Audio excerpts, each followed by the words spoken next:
Vote আসা মানেই অমিত শাহ, নরেন্দ্র মোদী এদের ডেলি প্যাসেঞ্জারই।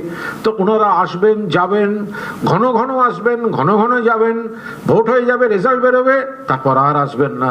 এ তো আমাদের দেখে অভ্যাস।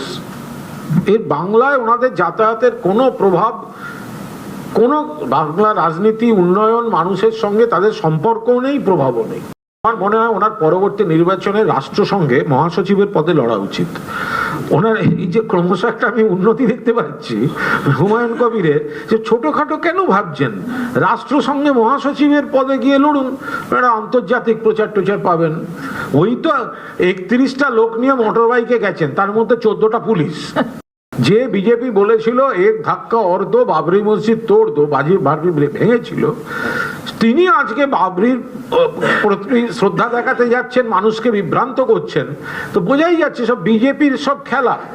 আর সেলিম বা অধীর চৌধুরী, তাদের ওনাদের সঙ্গে সব ওনাদের ব্যাপার থাকলে এগুলো যে সব পৃথিবীর অতৃপ্ত আত্মা কাছাকাছি ঘুরঘুর করছে, সবাই জানে। মানুষ কোনো গুরুত্ব দিচ্ছেন না।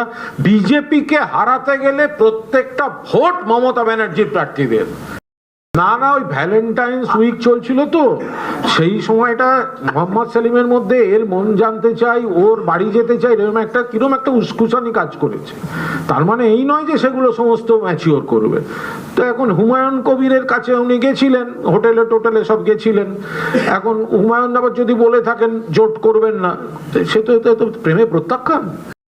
এর ওর বাড়ি ঘুরছে, এর বাড়ি ওর হোটেল, মানে অনৈতিক জোট, অন্ধ তৃণমূল বিরোধিতা থেকে বাংলার ক্ষতি করছে, বাংলার কুৎসা করছে, নিজেদের মধ্যে তারা ওই ধরনের কাণ্ড কারখানা করছে। তাতে যদি তাদের নিজেদের মধ্যেই প্রতিবাদ উঠছে, এটা তো বোঝা যাচ্ছে।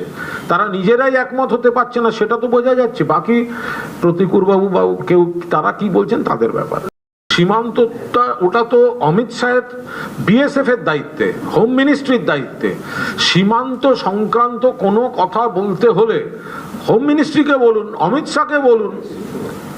তারা তো আগে ছিল বর্ডার লাইন থেকে 15 কিলোমিটার, এখন তো 50 কিলোমিটার করেছে আইন সংশোধন করে।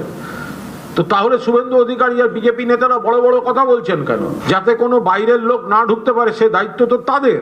যদি কোথাও একজনও ঢোকে, তার গাফিলতির ব্যর্থতার দায় অমিত শাহ। বিপুল সংখ্যক বৈধ ভোটারকে নাম বাদ দেওয়ার চক্রান্ত। বাংলার বাড়ির টাকাটা একজন আর্থিক সাহায্যটা তখনই পেতে পারেন যখন তার নিজের জায়গা রয়েছে।